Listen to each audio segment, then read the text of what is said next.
Assalamualaikum warahmatullahi wabarakatuh. Alhamdulillah rabbil alamin wa bihi nasta'in wa nusalli wa nusallim wa nubarik ala nabiyyina Muhammadin wa alihi wa sahbihi ajma'in wa ba'du. Ikhwani wa akhwati fillah, para pemirsa Roja TV dan para pendengar Radio Roja yang dimuliakan oleh Allah Azza wa Jalla. Masih dalam kitab Umdatul Fiqh dari Imam Al-Muwaffaq Ibn Qudamah yang disyarah oleh Profesor Dr. Abdullah Al-Jibrin dalam bab khiyar, masih dalam khiyar aib, khiyar barang yang cacat. Fadhal Ustaz. Nah, bismillah. Qala al-muallif rahimahullahu ta'ala wa ma kasabahu al-mabi' aw hasala fihi min nama'in munfasilin qabla ilmihi bil aib. Dan demikian juga sedangkan keuntungan dari barang atau penambahan yang muncul atau penambahan yang terjadi yang secara terpisah muncul sebelum diketahuinya aib, maka menjadi hak pembeli. Wa dzalika ka ijratis sil'ati allati ishtaraha aw isti'maluhu laha wa kalban bahimatil an'am fa huwa lahu li'anna al-kharaj bid-dhaman. Seperti ujratus sil'ati allati ishtaraha, yaitu biaya pembelian barang yang telah dikeluarkannya atau dia telah menggunakan barang tersebut seperti susu dari hewan binatang ternak, maka itu menjadi haknya sesuai dengan kaidah al-kharaju bid-dhaman, keuntungan berbanding lurus dengan risiko. Sesuai dengan riwayat Ahmad, lima riwayat Imam Ahmad wa ghairihi an Aisyah radhiyallahu anha anna rajulan ishtara ghulaman fastaghalahu thumma wajada bihi aiban farudduhu bil aibi faqala al-ba'i ghullatu 'abdi faqala an-nabiy sallallahu alaihi wasallam al-ghullatu bid-dhaman.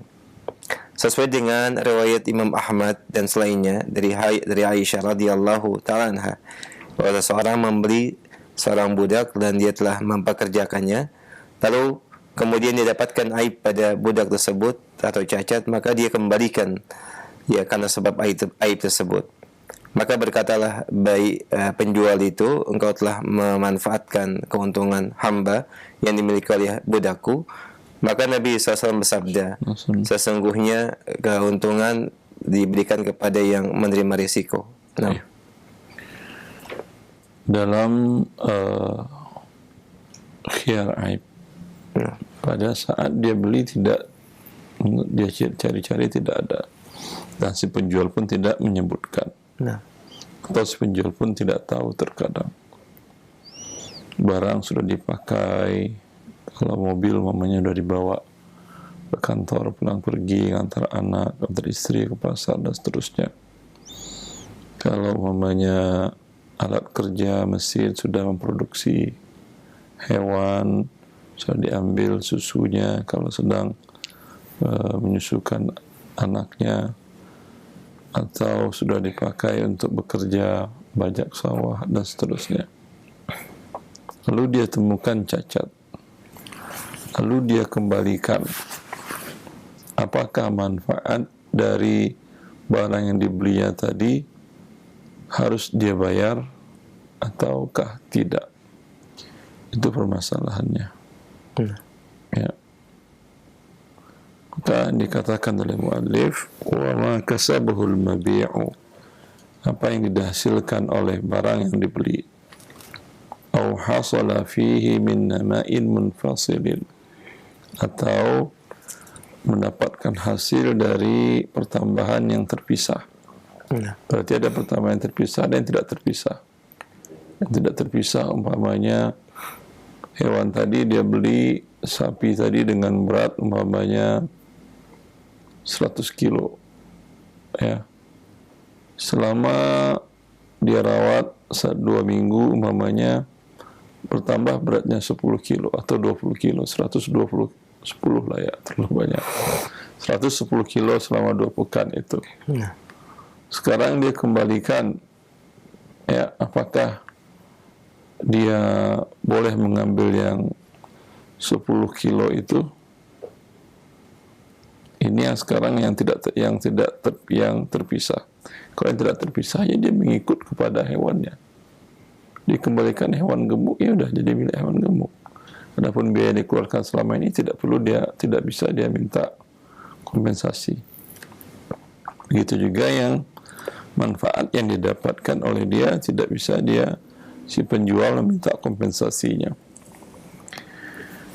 Sebelum dia mengetahui cacat dari barang tersebut, ya, manfaat yang dihasilkan dari barang seperti upah barang yang dia beli. Barang itu mendapatkan upah darinya, umpamanya barang tadi umpamanya mobil dia sewakan, dapat upah dia.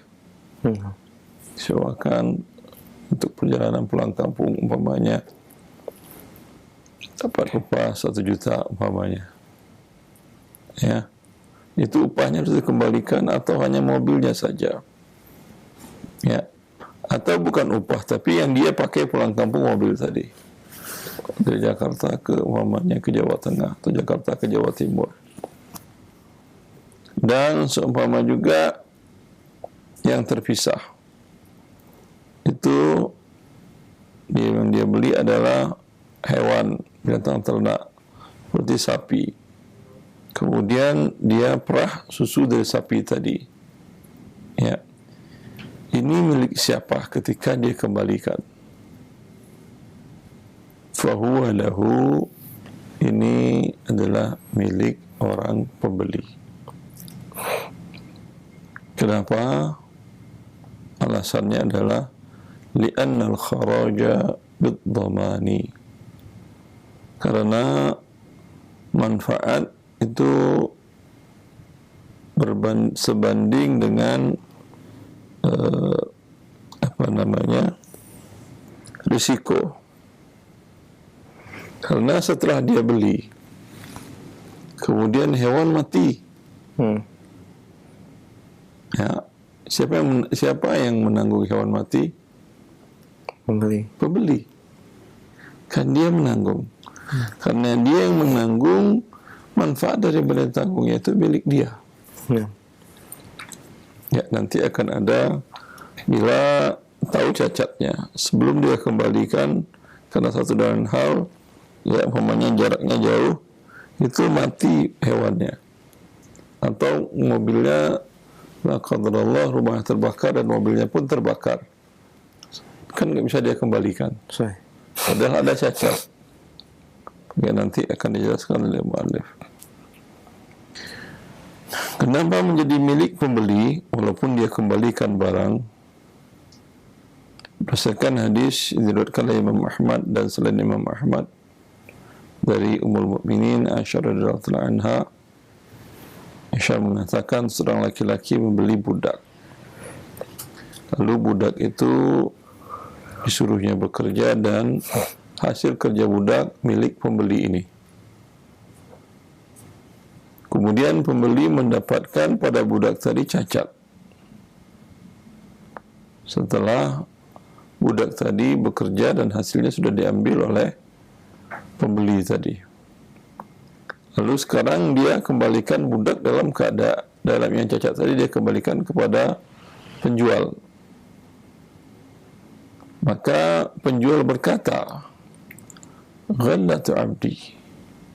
Ini iya kamu kembalikan budakku, tapi kan budak aku selama ini kau suruh bekerja dan uangnya kau makan. Sekalian kembalikan hasil budak ini. Maka Nabi SAW bersabda, "Al-ghallatu bid-dhaman."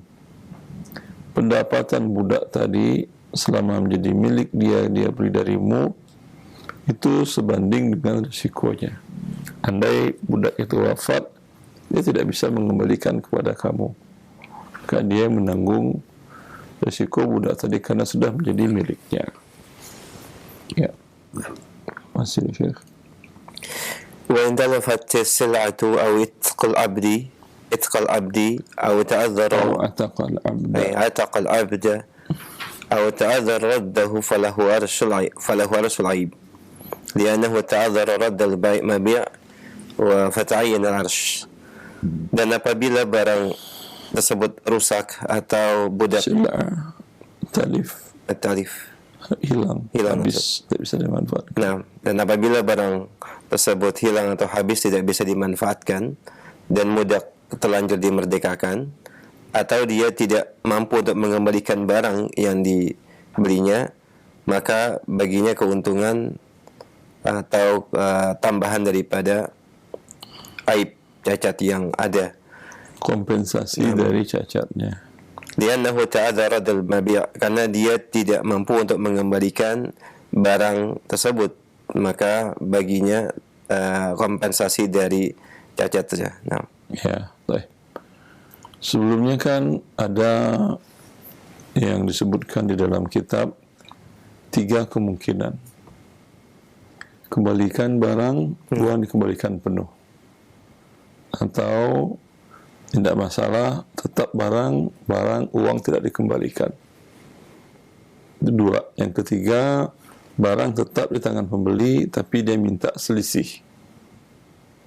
Dan yang di pertemuan yang lalu, kita bahas bahwa permintaan selisih itu pendapat yang lemah. Karena Nabi cuma mengatakan 2. Insya'a amsakaha wa insya'a raddaha. Wasa'an min tamar. Jika pemiliknya mau, dia kembalikan dengan bersama 1 sok kurma. Jika dia umpamanya ya udahlah nggak apa-apa, kurang-kurang dikit, cacat-cacat dikit, dia tetap menahan barang yang dibelinya, hanya itu saja pilihan. Tapi sekarang dalam kondisi setelah dia beli tahu ada cacatnya dan mau dia kembalikan malam, dia tahu sore maghrib tahu cacatnya, ya besok pagi rencana mau dikembalikan, qadarullah malam barangnya hilang, dicuri kah, atau hewannya yang dibeli mati, ya maka tentu tidak bisa dikembalikan dan uang kembali penuh, tidak bisa. Tapi dia berhak mendapatkan kompensasi nilai kalau itu tidak cacat. Umpamanya dinilai oleh pihak ketiga, dia mengatakan ini kalau tidak cacat, mobil ini harganya umpamanya 200 juta umpamanya. Kalau cacat 150. nah, Transaksinya berarti selisihnya berapa itu? 1/4 ya. Kemudian transaksinya 160. Berarti 1/4 dari 160. Dia kembalikanlah 40 juta oleh si penjual. Itu yang dimaksud dengan al-arsh al-mabi'. Baik. Masih Syekh? ya Ustaz. Allah kafir. Baik. Pendengar dan pemirsa Raja TV, demikian beberapa pembahasan daripada bentuk khiyar atau pilihan terhadap barang yang ditemukan cacat pada saat kita membelinya, dan kita terima via telepon terlebih dahulu. Baik, kita angkat. Halo. Ya, Assalamualaikum warahmatullahi wabarakatuh. Waalaikumsalam warahmatullahi wabarakatuh. Dengan siapa di mana? Dari Umu Adi di Sulawesi, Ustaz. Silakan, Om. Pertanyaan saya, Ustaz, ada 2. Yang pertama tentang zakat, Ustaz. Itu zakat, Ustaz, utang dalam menjual belikan kadang ada utang yang lancar, ada yang utang yang tidak lancar. Nah, bagaimana cara mengeluarkan zakatnya dengan 2 jenis utang ini, Ustaz? Kemudian yang kedua, Ustaz, karena punya ilmu yang lalu-lalu itu teman Nana mengeluarkan zakat itu cuma diperkirakan saja, Ustaz. Diulang kembali, Umum, yang kedua pertanyaannya. apa namanya itu teman-teman anak yang lalu-lalu itu kalau mengeluarkan zakat Ustaz cuma diperkirakan dia karena kurangnya ilmu dia tidak total keseluruhan begitu seluruh hartanya. Nah pertanyaannya Ustaz bagaimana dengan ini karena tidak bisa juga diperkirakan. Zakatnya zakat apa Ibu? Zakat harta Ustaz. Harta yang mana? Kayak jual beli begitu barang-barangnya. Barang dagangan. Iya barang dagangan. Yang pertama jelas. Baik, kita akan simak jawabannya Umu. Itu saja ya. Baik, nah, barakallahu fiik. Waalaikumsalam warahmatullahi wabarakatuh.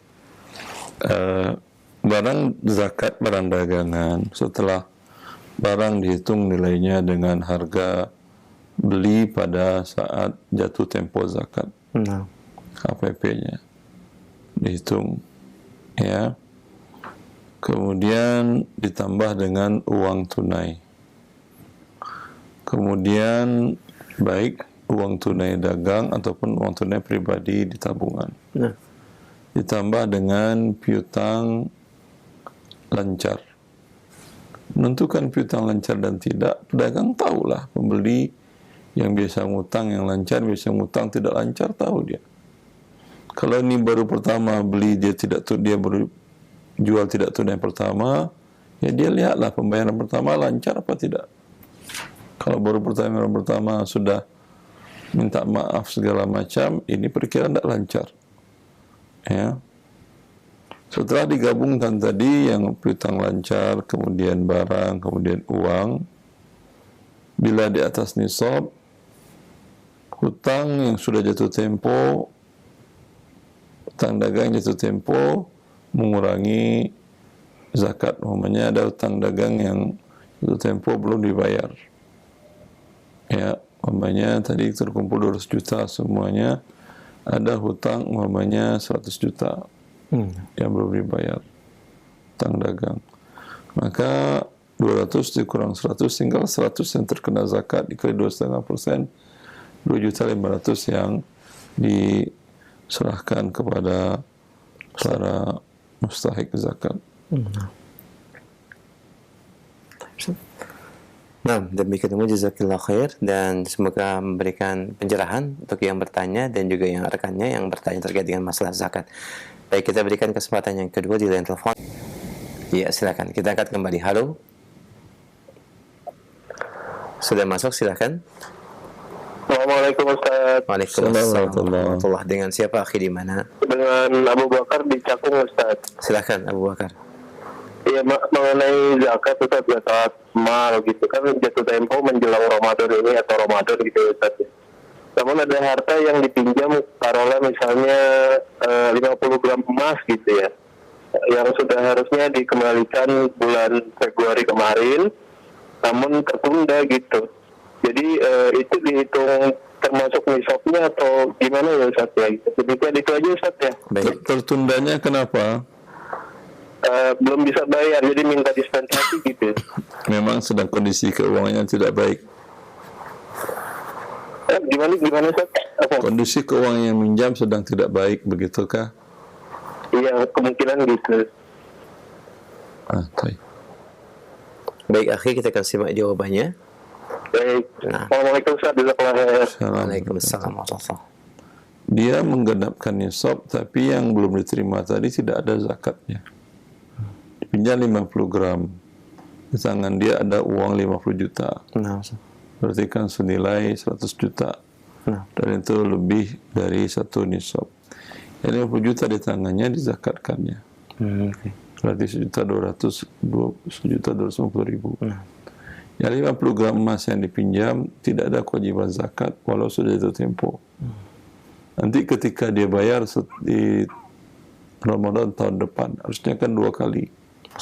Tidak cukup 1 kali saja. 50 gram dikali 2,5%, berapa jadinya? Atau dibagi 40, berarti 1 gram sekian lah ya. Seperti itu. Oke. Baik, demikian akhi Abu Bakar ya. Semoga menjadi pencerahan dan jawaban bermanfaat buat antum dan yang lain. Barakallahu fiik. Kita masih terima kembali. Baik, halo. Silahkan, sudah masuk kembali. Ya, halo. Assalamualaikum Pak Ustaz. Waalaikumsalam warahmatullahi wabarakatuh. Dengan siapa, Ummu, di mana? Silakan. Dengan siapa? Ibu Rosni Simbolon di Asahan, Pak Ustaz. Baik. Silakan Ibu Rosni. Silakan pertanyaannya. Saya seorang pedagang, Pak. Nah, Saya ini berdagang jauh, berjauhan.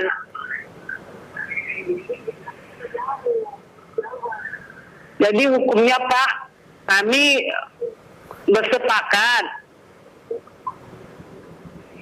bersepakat sama yang saya jualkan, dijualkan dulu, baru dibayar, Pak, ditransfer uangnya. Jadi itu, Pak, sah itu hukumnya, Pak? Sah, Ibu. Alhamdulillah. sah Ibu. Alhamdulillah. Cukup jawabannya ya, sudah demikian. Demikian Ibu Rosni Simbolon. Ya, jazakillah khair, barakallahu fiik. Alhamdulillah.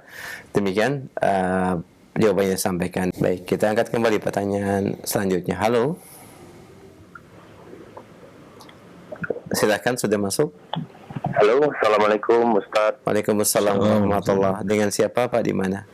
Dari Abu Razan dari Jakarta, Ustaz. Baik, Abu Razan, silakan pertanyaannya. Ya, Afwan Ustaz.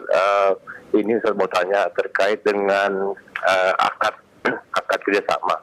Saya punya usaha laundry. Nah, jadi saya ada mitra pemberi modal gitu. Dia hanya memberikan modal, sedangkan saya sebagai kerja. Nah, tapi di dalamnya itu saya sepertinya di setting untuk mendapatkan gaji, Ustaz. Nah, di situ bagaimana hukumnya, Ustaz, kalau saya mendapat gaji? Nah, kedua, kalau misalnya saya juga punya usaha menyuplai deterjennya, gimana, Ustaz, hukumnya saya mensuplai deterjen itu ke usaha laundry saya sendiri itu, Ustaz? Anda sebagai investor, dia pengelola. Kenapa, Ustaz? Sorry? Anda sebagai investor, lalu si fulan pengelola, begitukah? Iya, betul, Ustaz. Kemudian Anda digaji. Iya, digaji, Ustaz. Digaji atas apa? Anda nggak kerja. Kenapa, Ustaz? Afan? Anda kan tidak bekerja, digaji atas apa? Atas kerja saya, Ustaz. Jadi saya memang mengelola. Bentar, Anda tadi ngasih, saya nggak paham. Bapak mungkin Yang saya pahami tadi, beliau pemilik modal. Nah, Memberikan modalnya ke orang lain untuk mengelola usaha laundry. nah. Kemudian beliau digaji. Yang punya uang dia kok dia menggaji diri sendiri. Ya. Yang jelas baik si pengelola maupun si yang punya uang tidak boleh ada yang digaji. Baik. Mereka mendapatkan hanya dari bagi hasilnya, kalau itu bentuknya bagi hasil. Bila hasilnya ada laba, labanya mereka bagi berdasarkan kesepakatan di awal. Baik. Bila tidak ada laba, masing-masing tidak ada mendapatkan uang. Dan yang punya uang malah berkurang uangnya. Nah, kalau salah satu dari keduanya mensuplai deterjennya diperbolehkan, Ustaz? Tidak ada masalah. Kalau si pengelola merasa tidak dirugikan, ya, atau si pemilik modal tidak merasa dirugikan. Kalau deterjennya dari pengelola, dia berikan angka yang tinggi, kan terzalimi si pengelola. Pemilik modal atau pemilik modal yang supply, tapi dia berikan harga yang tinggi dan dia paksa si pengelola, maka ini tidak boleh menzalimi si pengelola. Alhamdulillah, jazakallahu khair. Demikian pendengar yang bertanya, ya, dan semoga menjadi penjelas, dan demikian mungkin pemahaman yang kita dapatkan. Kita berikan juga kesempatan bagi yang lain untuk penanya selanjutnya. Silahkan. Halo, silakan, sudah masuk. Demikian mungkin pemahaman yang kita dapatkan. Silakan, sudah masuk. Assalamualaikum warahmatullahi wabarakatuh. Waalaikumsalam warahmatullahi wabarakatuh. Dengan siapa di mana? Dengan Abu Jihan di Bintaro. Baik, silakan Abu Jihan. Afwan ingin bertanya tentang waris, Pak Ustadz. Nah, Silakan. Bapak Atmo. Sebentar. Nah, Bapak Atmo, antum lihat televisi? ya, kiranya lihat live streaming di YouTube, Baik. Pak Ustadz. Bapak Atmo. Sebentar, kok tidak muncul, Ustaz? sebentar. Nah,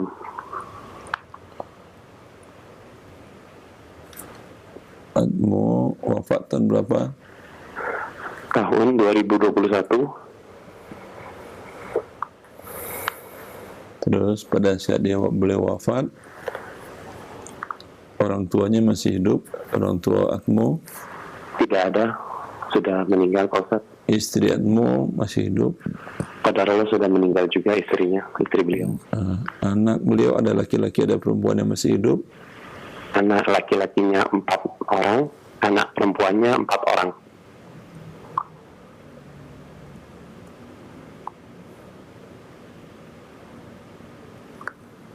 Istrinya lebih dahulu atau sebelum? istrinya sudah wafat sebelumnya ya. Sudah.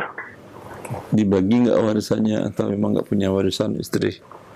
Tidak, Punya harta? qadarullah tidak punya, Pak Ustadz. Ya udah, baik. Ini kata Allah, bila anak laki-laki dengan anak perempuan, anak laki-laki 2 bagian.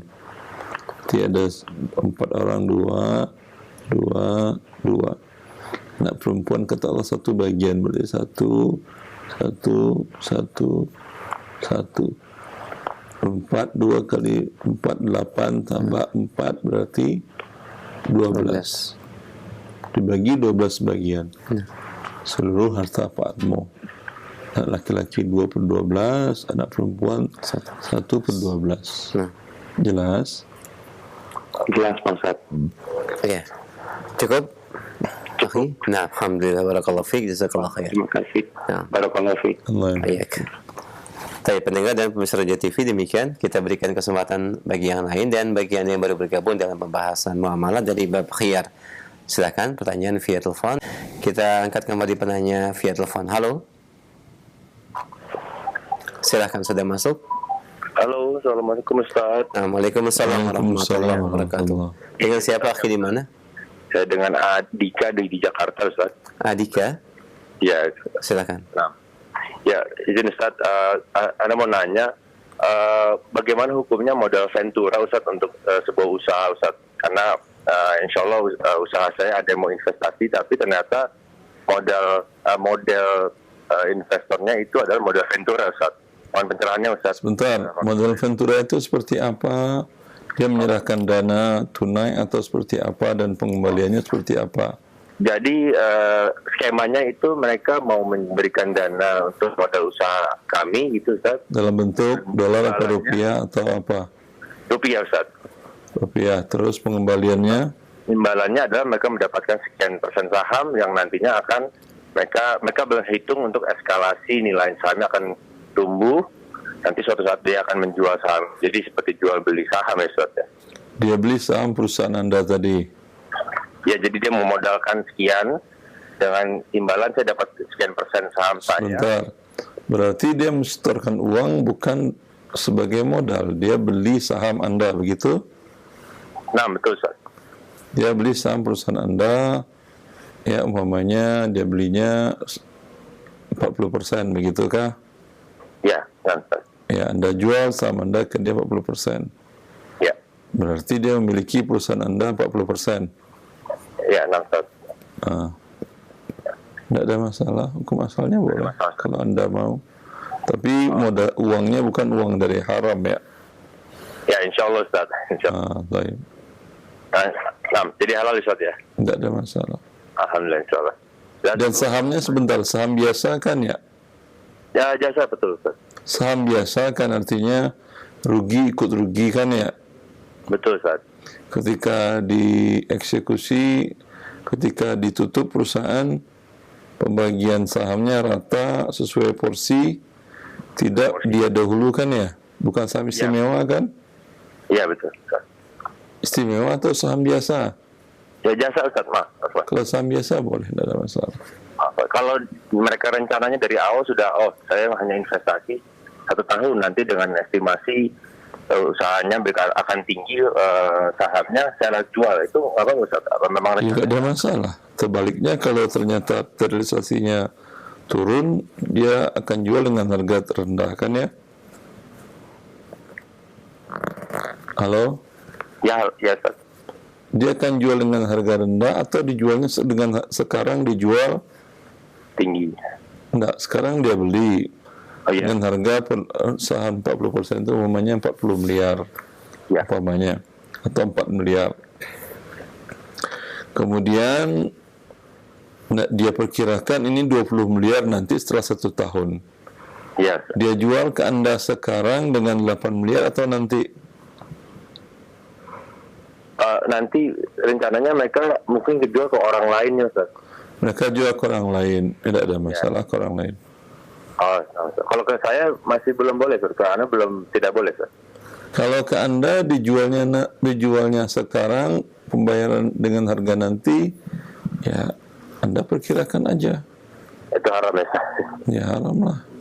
Ya. Dia kasih uang 4 miliar dengan nilai 10 miliar umpamanya, kemudian dia perkirakan saja Anda harus bayar 8 miliar. Ya. 8 miliar berarti 4 miliarnya riba. Walaupun dia bilang jual beli. Nah, Ustaz. Ya. Jelas. Syukran Ustaz. Jazakumullahu khair. Allah ibarik. Warahmatullahi wabarakatuh. Waalaikumsalam warahmatullahi wabarakatuh. Jazakallahu khair akhi. Baik, barakallahu fiik. Kita berikan kesempatan berikutnya. Kita angkat kembali. Halo. Silakan.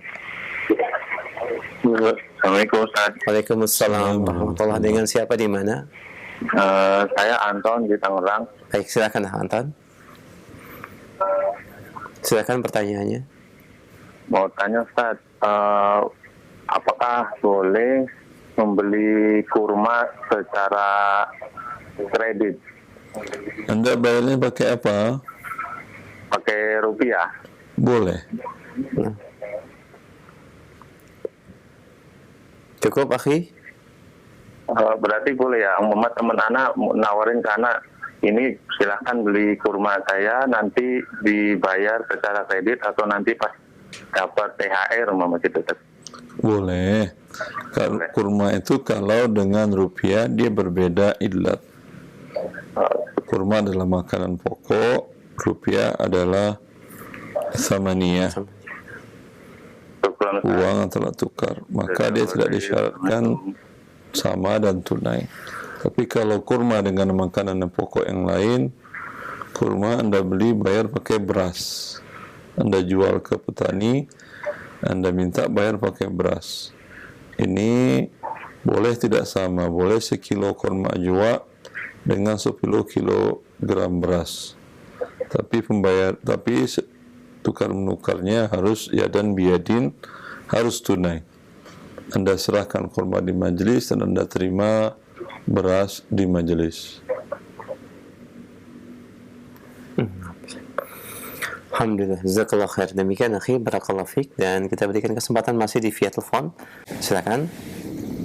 Halo. Halo, Assalamualaikum. Waalaikumsalam warahmatullahi wabarakatuh. Dengan siapa di mana? Dari Umur Rafiq dari Jakarta. Baik, Umur Rafiq, silakan pertanyaannya. Mau nanyakan ini Ustadz, ada seseorang yang bekerja di perusahaan yang memproduksi alat musik, tapi dia bekerja di bagian komputer IT. Nah, terus ada acara kantor, dia dapat door prize organ gitu Ustadz. Nah, dia mau jual. Itu boleh nggak ya Ustadz, uangnya itu karena dia punya hutang, dia nanti uang penjualan itu dibayar untuk melunasi hutangnya gitu Ustadz. Mohon nasihatnya Ustadz. Ya. Assalamualaikum warahmatullahi wabarakatuh. Assalamualaikum warahmatullahi wabarakatuh. Dia bekerja di perusahaan alat musik walaupun di bahagian IT-nya tetap tidak halal. Karena bagian itu mensupport keseluruhan perusahaan tadi. Kemudian gajinya berarti tidak halal. Semoga dia keluar dari sana dan bertobat kepada Allah. Kemudian ikut acaranya, dapat lagi alat musiknya. maka tidak halal lagi. Ya, bolehkah dia jual dapat uang? Jawabannya tidak boleh. Karena alat musik, ya, manfaatnya adalah manfaat yang haram. Manfaat yang haram dalam syariat itu sama dengan tidak ada manfaat. Maka tidak boleh dijual belikan kecuali kalau dia dipretelin, artinya itu dilepas satu persatu, ya, dan dijual sebagai barang baku, tidak ada masalah. Cukup jelas saja. Jazakallah khair. Demikian Ummu, barakallahu fiik wa jazakillah khair. Merafiq, kita berikan kesempatan masih via telepon sebelum kami angkat dari chat WhatsApp. Halo. Silakan, sudah masuk. Assalamualaikum. Waalaikumsalam warahmatullahi. Dengan siapa di mana? Zakaria dari Bogor. Silakan Bapak. Ustaz, Ana tanya, karena ada sesuatu koperasi, tapi Ana menjalankan koperasi, ada kerjasama dengan sebuah perusahaan, kemudian perusahaan itu tidak ada profit sharing bagi hasil, itu hukumnya gimana Ustaz? Saya tidak jelas dengarnya. Anda pengelola koperasi begitu? Bukan, Ana kerjasama dengan koperasi, kemudian kita menjalankan bersama itu profit sharing gimana Ustaz hukumnya? Profit sharing. Anda kerjasama dalam bentuk apa? Menjalankan pekerjaan proyek itu Ustaz. Kemudian pakai dana koperasi, kemudian tidak ada bunga tetapi adalah bagi hasil gimana Ustaz? Kalau ada kerugian, dia koperasi menanggung kerugian enggak? Tidak ada Ustaz. Kalau dia tidak menanggung kerugian, enggak boleh. Bagi hasil itu riba dengan tidak jelas. Kalau dengan angka sekian persen dari modal, itu riba dengan bunga yang tetap. Tapi kalau dengan bagi hasil, berarti riba dengan bunga tidak tetap. Bisa jadi 7%, bisa jadi 10%, bisa jadi 5%, bisa jadi 30% ribanya. Jelas? Tapi kalau koperasinya mau, kalau terjadi kerugian di luar kelalaian dan di luar ketidakprofesionalismen, tapi kalau Anda sudah bekerja profesional dan sudah semuanya sudah sesuai standar, tapi la qadarullah ada kerugian, ya mungkin pemberi kerja bangkrut, mungkin menghilang atau segala macam, ya terjadi kerugian, dia harus mau bertanggung jawab. Pihak koperasinya harus berkurang modalnya bila rugi. Tapi kalau dia tidak mau berkurang, berarti uang yang Anda terima itu bentuknya pinjaman. Dalam bahasa fikihnya qard. Bila pinjaman ada pertambahannya dinamakan dengan riba. Ya. Pembagian keuntungan ini di kasus 70 gimana Ustaz? Itu kan sudah ditentukan dari pekerjaan ini nilai 1M. Kemudian kejadian koperasi tersebut pembagian keuntungannya di kasus 70 atau 70. Boleh nggak Ustaz? Nggak paham saya. Pembagian keuntungannya maksudnya 70-40, 70-30 Pak? Iya, betul. Itu bukan pembagian keuntungannya. Bagi Anda keuntungan, dia pembagian ribanya bagi dia. Karena dia tidak mau menanggung kerugian. Minta dia mau menanggung kerugian bila terjadi, itu baru bagi hasil yang boleh.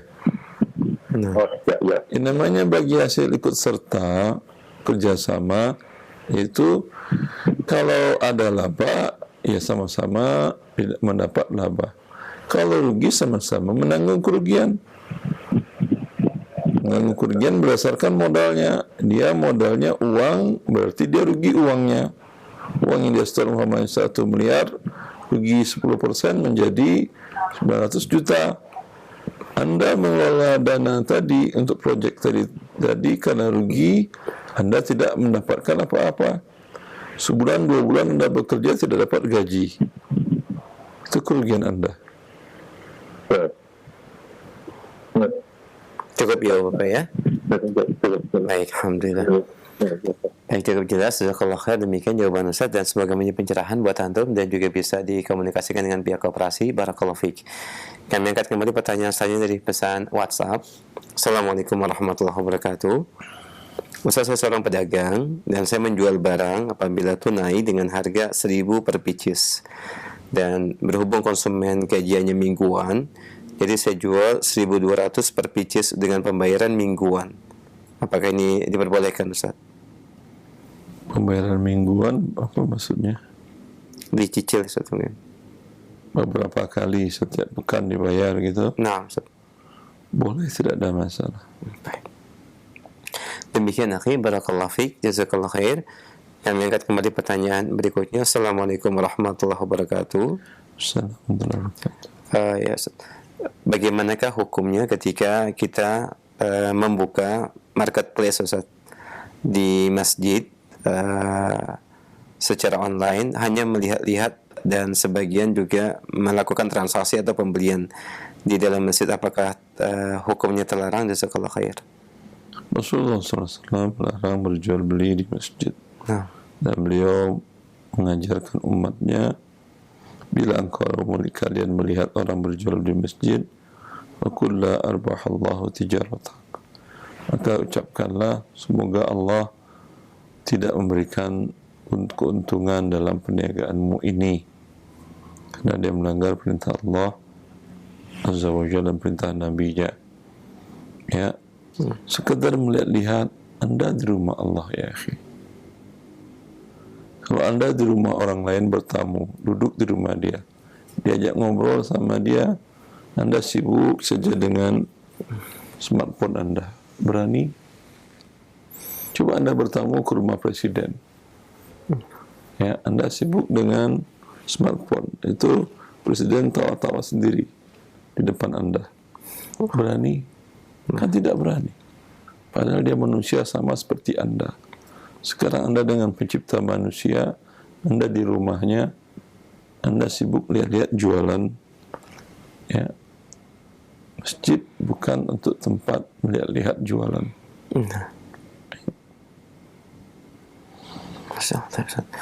Jazakallah khair atas nasihat dan penjelasannya. Demikian akhi, semoga menjadi pencerahan. Dan sebagai ikhtitam serta kesimpulan kajian, silakan Ustaz. Ya. Khani wa akhwati fillah, agama Allah Azza wa Jal dibangun di atas keadilan, tidak atas kezaliman. Dalam hadis qudsi Allah mengatakan, ya ibadi inni haramtu zulma ala nafsi wa ja'altuhu bainakum muharraman fala tazalamu. Wahai hamba-hambaku, makhluk ciptaanku, kata Allah, aku yang menciptakan kalian, tidak pernah berbuat zalim, mengharamkan bagiku untuk berbuat zalim kepada kalian sebagai aku pencipta. Maka janganlah sesama kalian berbuat zalim, dan yang itu juga telah aku haramkan kepada kalian sesama kalian. Maka ketidaktahuan orang akan syariat Allah itu pasti akan berdampak kepada kezaliman. Seperti dalam bab khiyar tadi yang kita pelajari, bila dia tidak tahu, ya, kan sudah ada tadi kesepakatan bahwa barang tidak bisa dikembalikan. Apakah dengan kesepakatan itu dia tidak tahu dan tidak Anda beritahu cacat pada transaksi? Dia tahu setelah dia sampai di rumah, bahkan atau mungkin pagi besoknya baru dia tahu.